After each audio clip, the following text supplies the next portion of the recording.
Congress party Revanth Reddy అధికారంలో వచ్చిన తర్వాత ప్రజా సంక్షేమ కార్యక్రమాలతో ముందుకు సాగుతుంది.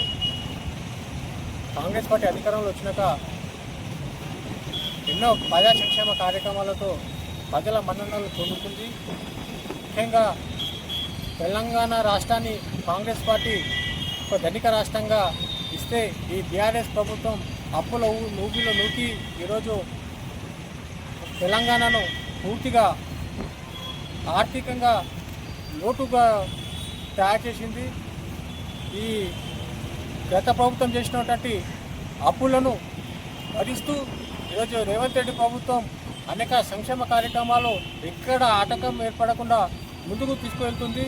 ముఖ్యంగా ఎన్నికల సమయంలో ఇచ్చినటువంటి రైతులకు ఏకకాల రుణమాఫీని చేసిన ఘనత రేవంత్ రెడ్డి ప్రజాప్రభుత్వాన్ని.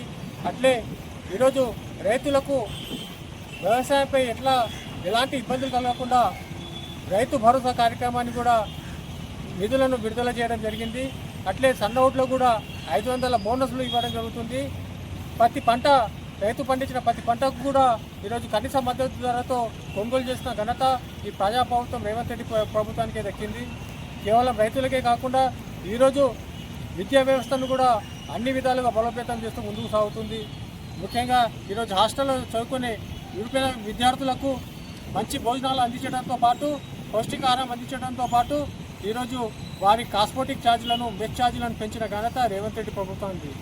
అంతేకాకుండా ఈ విద్యా సంవత్సరం నుండి ఇంటర్మీడియట్ విద్యార్థులకు కూడా పొద్దుగల బ్రేక్ఫాస్ట్తో మొదలు పెట్టుకొని మధ్యాహ్నం భోజనం వరకు కూడా మధ్యాహ్న భోజనం కూడా ఈరోజు ప్రభుత్వం కొత్త స్కీమ్ ఈరోజు తేవడం జరిగింది. గతంలో చూసినట్టయితే ప్రభుత్వ ఉద్యోగులకు నెల సరైన జీతాలు రాకపోవు.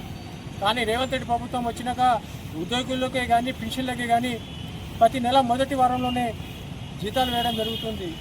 ఇట్లా ఎన్నో సంక్షేమ కార్యక్రమాలతో ప్రజల మన్ననలు పొందుతుంటే ఈరోజు ప్రతిపక్షం, తెలంగాణలో ఉన్నటువంటి ప్రతిపక్షం కేవలం రాజకీయ పలుకుబడి గురించి రాజకీయంగా నిలుకోవడానికి ఈరోజు రేవంత్ రెడ్డి ప్రభుత్వాన్ని, ప్రజా సంక్షేమ ప్రభుత్వాన్ని విమర్శిస్తుంటే ఈ తెలంగాణ ప్రజలు సహించారని, వాళ్ళకి తగిన బుద్ధి చెప్తారని సందర్భంగా ఈ ప్రతిపక్ష పార్టీలకు హెచ్చరిస్తున్నాం. తమ పద్ధతి మార్చుకోవాలి, లేని ఏడాల ప్రజాగ్రహానికి గురి కావాల్సి వస్తుందని కూడా ఈ సందర్భంగా తెలియజేస్తున్నాం.